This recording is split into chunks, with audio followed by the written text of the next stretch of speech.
Desde el principio, Dios nos creó para una relación íntima y cercana con Él, en la cual su soberanía se manifestaría a través de nuestra dependencia y obediencia.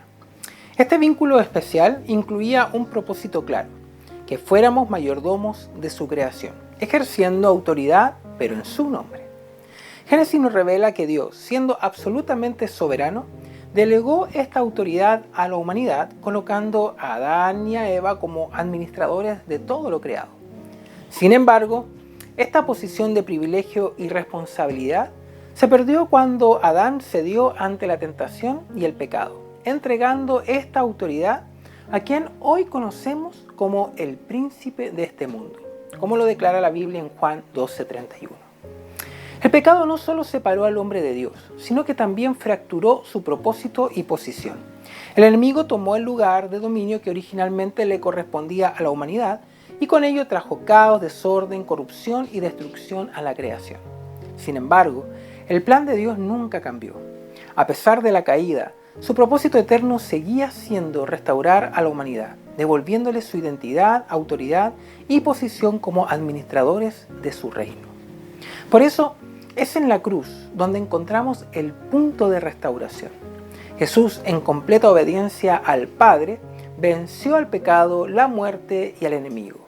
Colosenses 2, del 13 al 15 declara que en la cruz Cristo anuló el acta de los decretos que había contra nosotros, que nos era contraria, y además despojó a los principados y a las potestades, exhibiéndolos públicamente. En este acto supremo de amor y justicia, Jesús no solo pagó el precio de nuestra redención, sino que también recuperó la autoridad que como humanidad habíamos perdido.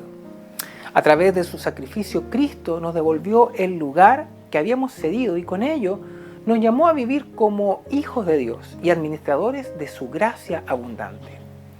La autoridad que hemos recibido no es un privilegio para un uso egoísta, sino una responsabilidad para ser fieles en nuestra tarea. Como dice 1 de Pedro 4:10, cada uno según el don que ha recibido, ministrelo a otros, como buenos administradores de la multiforme gracia de Dios. Esta gracia, que hemos recibido gratuitamente, no solo nos transforma a nosotros, sino que tiene el poder de reconciliar al mundo con Dios, sanar corazones quebrantados, liberar a los cautivos y deshacer las obras del diablo, como lo declara 1 de Juan 3:8.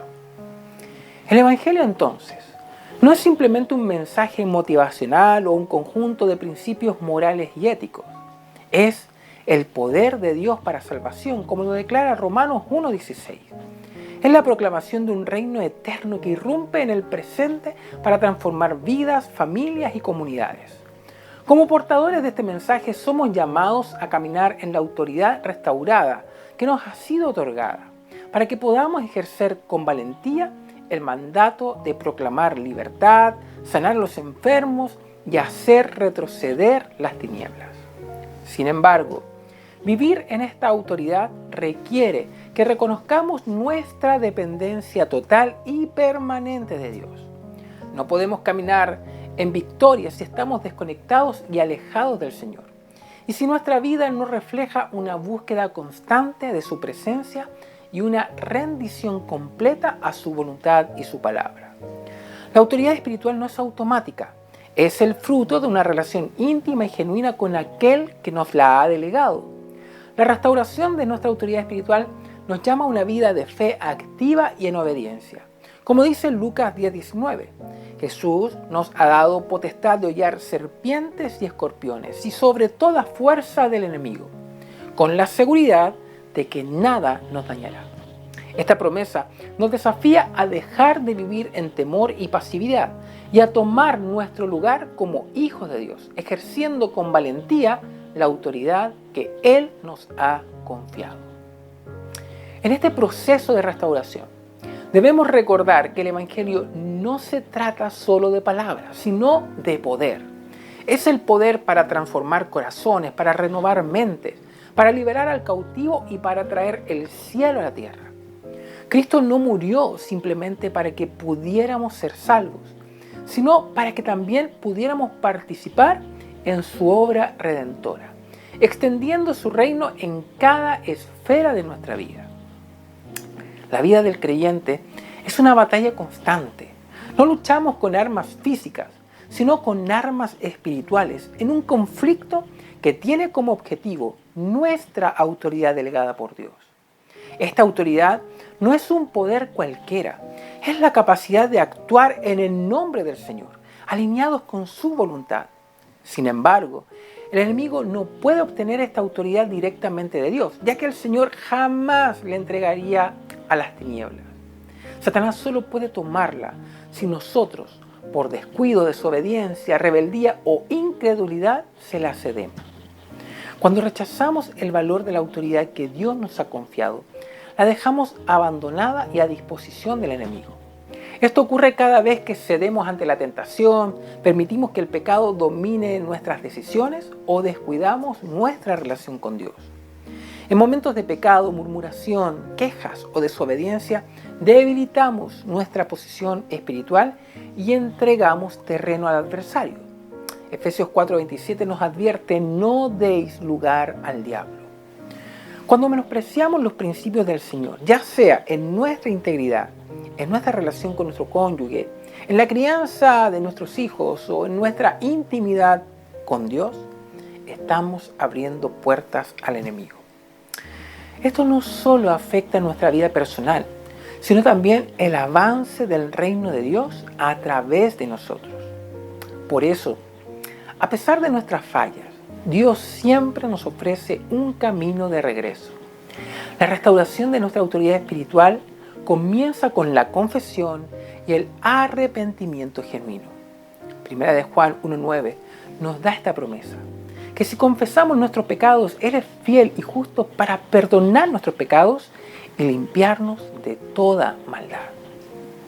La obediencia y la sumisión a la autoridad de Dios son claves para que nuestra autoridad espiritual sea restaurada. Jesús, siendo el Hijo de Dios, modeló esto perfectamente, pues Él nunca actuó independiente del Padre, sino que siempre vivió sometido a su voluntad. Jesús declaró en Juan 14:12 que aquellos que creemos en Él haríamos cosas mayores que las que Él hizo. Esto no es una exageración, es una realidad para quienes caminan en obediencia y dependencia total de Dios. Pero estas obras mayores solo pueden ser realizadas si vivimos bajo su autoridad y permanecemos en comunión continua con Él. Además, el Señor nos dejó una comisión clara: id y hacer discípulos a todas las naciones, bautizándolos en el nombre del Padre, del Hijo y del Espíritu Santo, enseñando que guarden todas las cosas que Él nos ha mandado. Y aquí que Él estará con nosotros todos los días hasta el fin del mundo. Esto está en Mateo 28, del 19 al 20. En esta comisión encontramos no solo nuestro propósito, sino también la promesa de su respaldo y cobertura.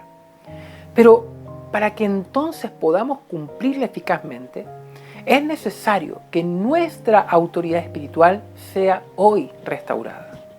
Por eso, la clave para mantener y restaurar nuestra autoridad espiritual es vivir en el temor de Jehová y en obediencia a su palabra. Cuando somos temerosos de Dios, nos sometemos a su autoridad. Y cuando vivimos bajo su autoridad, Él nos capacita para caminar en la autoridad espiritual que necesitamos para enfrentar al enemigo y así liberar a los cautivos y sanar a los enfermos. Nuestra autoridad espiritual no es solo un regalo, es una responsabilidad que debemos cuidar y ejercer con valentía. Jesús nos comisionó con esta autoridad para hacer luz en el mundo y provocar el avance de su reino en medio de las tinieblas. Por eso, el llamado de Dios para nosotros este año es claro: no descuidemos este tesoro, sino vivamos con propósito, con autoridad, manteniendo nuestras vidas alineadas con Dios. Santiago 4:7 dice: someteos pues a Dios, resistid al diablo y Él huirá de vosotros. Dios no nos llamó a una fe pasiva.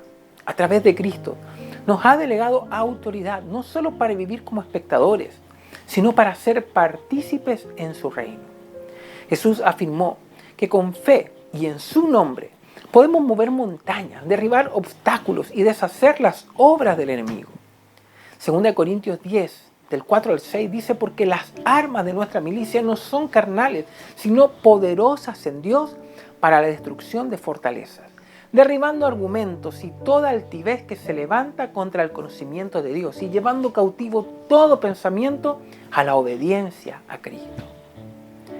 Este pasaje nos recuerda que nuestra lucha no es contra carne y sangre, sino contra poderes espirituales que intentan desviar, confundir, destruir y matar.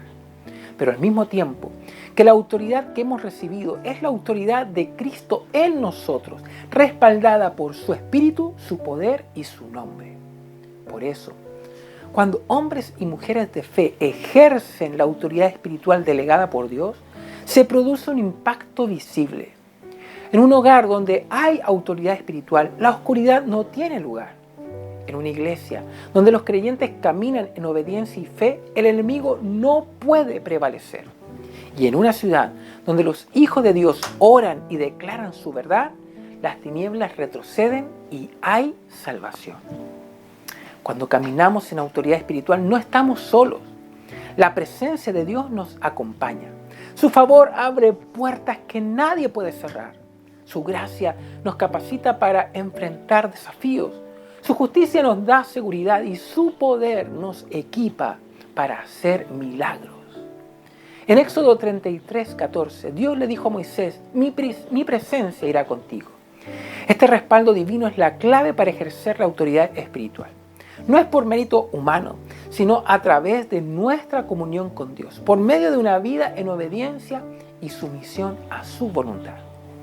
Así que hoy te invito a que no olvides que Dios ha restaurado en nosotros una autoridad que nos llama a actuar, no a quedarnos estáticos. Hoy es tiempo de levantarnos como hombres y mujeres que resisten al enemigo, que oran con fervor y que proclaman la verdad del Evangelio.